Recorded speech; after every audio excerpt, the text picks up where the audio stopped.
সেই যে একদিন একটা ফোন কল এলো, রাজুকে জিজ্ঞেস করল, আপনি রাজু আহমেদ কিনা? সেই ফোনটা আবার এলো।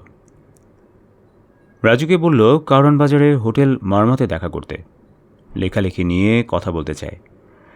রাজু নির্ধারিত দিন হোটেলে মারমাতে ওই লোকের সঙ্গে দেখা করল। লোকটির নাম সুবিমল, দেশের শীর্ষস্থানীয় দৈনিকের সাংবাদিক।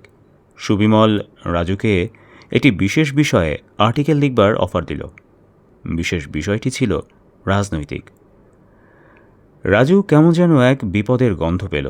সুবিমলের প্রস্তাব প্রত্যাখ্যান করে রাজু বলল, আমি তো আসলে রাজনীতি নিয়ে খুব একটা লেখালেখি করি না, আপনি আমাকে সময় দিন, আমি ভেবে জানাবো। সেদিনের মতো আলোচনা সেখানেই শেষ। পরে রাজু জেনেছিল সুবিমলকে সুধীনদাই রাজুর নাম্বার দিয়েছিল, আর সুবিমল প্রথমে সুধীনদার কাছেই লেখাটা চেয়েছিল। সুধীনদা ব্যস্ততা দেখিয়ে সুবিমলের কাছে রাজুকে গছিয়ে দিতে চেয়েছিল। রাজু কিছুটা অবাকও হয়েছিল, কারণ সুধীনদা কোনো রাজনৈতিক লেখা রাজুকে লিখতে বলবে এটা রাজুর ধারণার বাইরে ছিল। রাজুর মনে প্রশ্ন উকি দিল, সুধীনদা লিখতে চাননি বলেই কি রাজুর কাছে লেখাটা গুছিয়ে দিতে চেয়েছিল, নাকি অন্য কোনো কারণ আছে?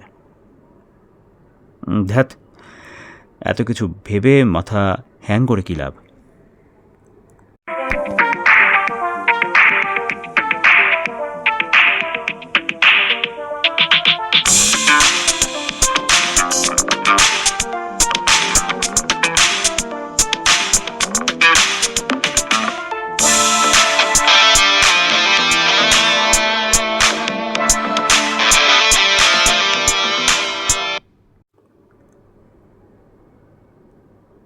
দিলুরাজ সারাদিন কেটেছে তিমুল ব্যস্ততায়। রাতের খাবার শেষ করে ঘুমোতে যাচ্ছিল, এমন সময় রহিমা বেগমের ফোন। হ্যালো আপা, তুমি এক্ষুনি বাসায় চলে আসো। লিকুর চায়ের দোকান থেকে উত্তর দিকে 3 মিনিট দূরত্বে আমার গাড়ি অপেক্ষা করছে। ওকে আপা, আমি আসছি। উপায় নেই, আপার ফোন। দিলুকে যেতেই হবে। দিলু 35 মিনিটের মধ্যে রহিমা বেগমের বাসায় পৌঁছে গেল। দিলু, জি আপা। খেলা ফাইনাল? জি আপা। কিন্তু এখনই খুশি হবার কিছু নাই। তা তো বটেই, আগে অপারেশন সাকসেসফুল হোক, তারপর দেখা যাক কি হয়। দাদা যেভাবে বলে গেছেন অপারেশন ঠিক সেইভাবেই করতে হবে, বুঝেছ? জি। দাদা মানে অজিত দেবনাথ রহিমকে সমস্ত প্ল্যান বুঝিয়ে দিয়ে গেছে।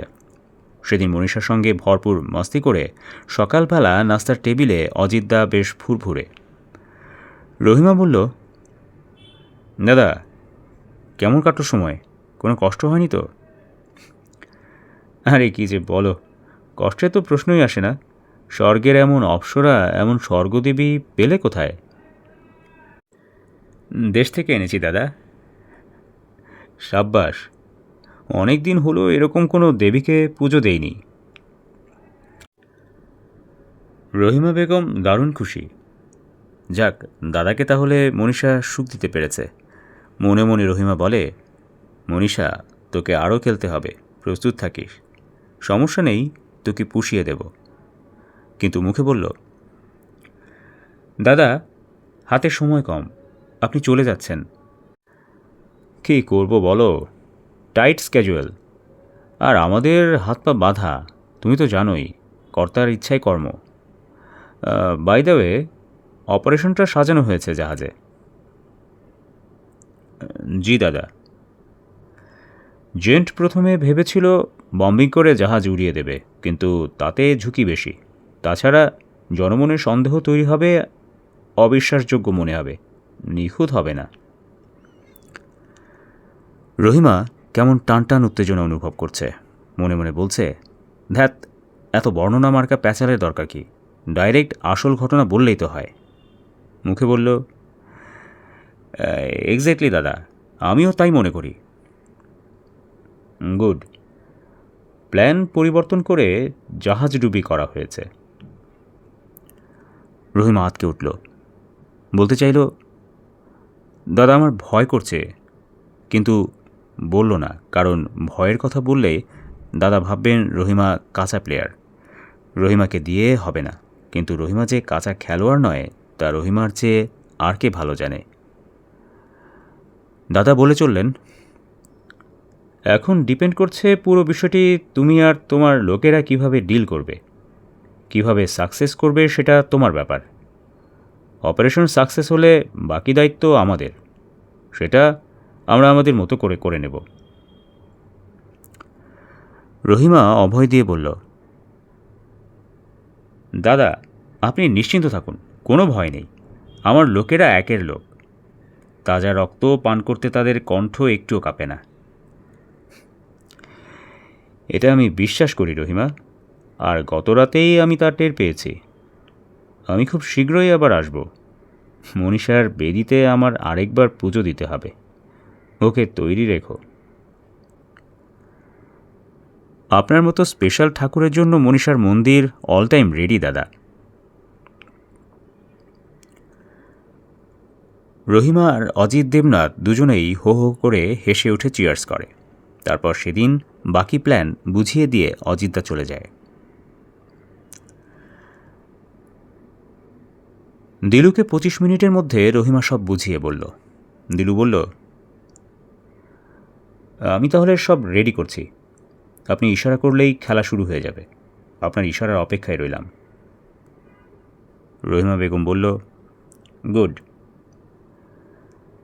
দিলু একটা চেক নিয়ে চলে গেল।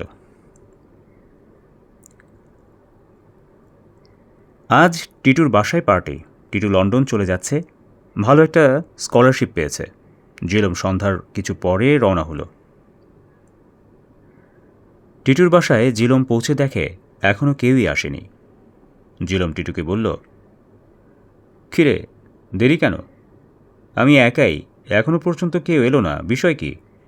টিটু বলল, আমি তোকে একটু আগেই আসতে বলেছি, বাকিরা পরে আসবে। তোর সাথে আমার কিছু কথা আছে, তাই তোকে আগে আসতে বলেছিলাম। জিলম একটু অবাক হলো। জিলমের সঙ্গে টিটুর কী এমন কথা থাকতে পারে? জিলম ভেবে টেবে কিছুই পেল না, শুধু বলল, লোকজন এসে পড়বে, কি বলবি বলে ফেল। টিটু জিলমকে বেডরুমে নিয়ে গেল। টিটু বলল, বেডে উঠে বস।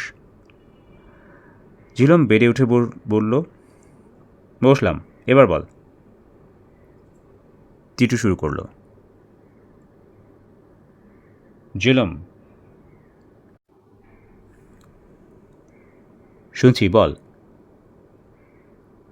আমি দেশের বাইরে চলে যাচ্ছি বলে ভাবিস না আমি পালিয়ে যাচ্ছি। আমি আসলে যাচ্ছি মূলত যতটা পড়াশোনার জন্য, ডিগ্রি নেওয়ার জন্য, তার চেয়ে বেশি হলো আমি বিদেশ বিভুঁয়ে রাজনীতি, অর্থনীতি, সমাজনীতি, শিক্ষা, সংস্কৃতি এগুলো নিজের চোখে দেখে এসে তারপর এই দেশে রাজনীতি করতে চাই।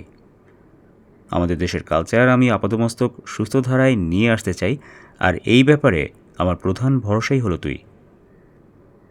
যাওয়ার আগে তোকে শুধু এটুকু বলবো, ক্ষমতা চিরস্থায়ী নয়, আজ হোক কাল হোক ক্ষমতা চেঞ্জ হবেই। তুই যদি জনগণের পক্ষে কাজ করিস, জনগণের সঙ্গে থাকিস, জনগণও তোর সঙ্গে থাকবে। আর পল্টি নিলে জনগণও পল্টি দিবে। আসলে এসব কিছুই তুইও জানিস। আমার অনুরোধ হলো এসব মেনে চলিস। উপদেশ দিচ্ছিস? উপদেশ না, অনুরোধ। অন্য কেউ হলে এসব দাদাগিরি জিলম মেনে নিত না, অন্য কেউ জিলমকে এসব বলবার এমন সাহসও পেত না। কিন্তু টিটুর বিষয়টা আলাদা। টিটু যখন খুব ছোট তখনই ওর বাবা মারা গেছে। টিটুর মা খুব স্ট্রাগল করে ওকে বড় করেছে।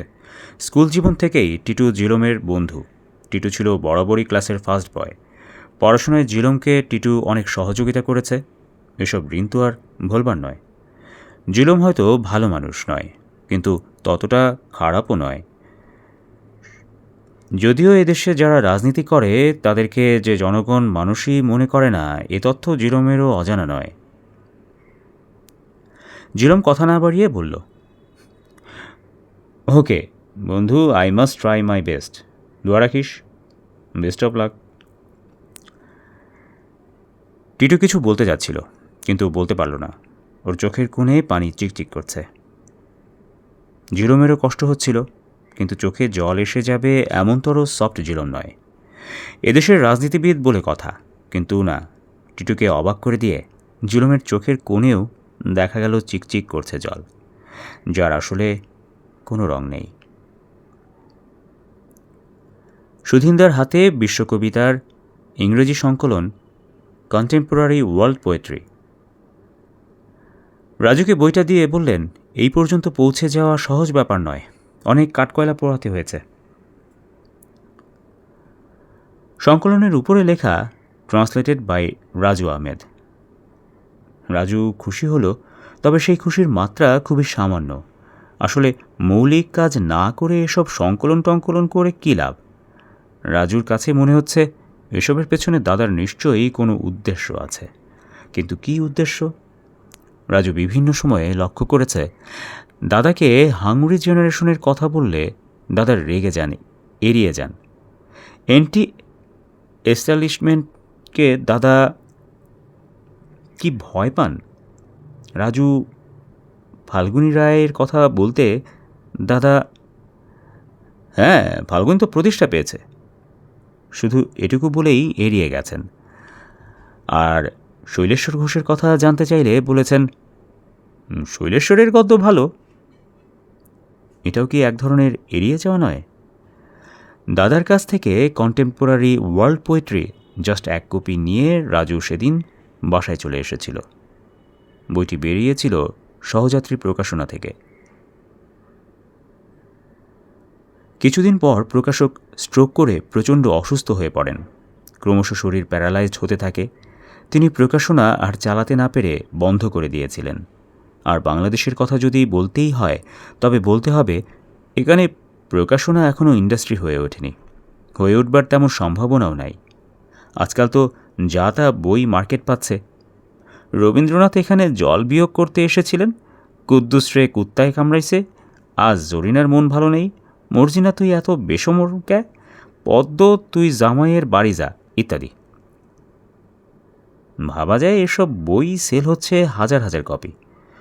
শহীদুল জহিরের পর তেমন কোনো ক্লাসিক উপন্যাসিক আবির্ভাব এ বাংলায় আজ পর্যন্ত ঘটেছে কি? মূল সমস্যা হলো এখানে ভালো ক্রিটিক নেই, তাই ভালো লেখকেরও ক্রাইসিস।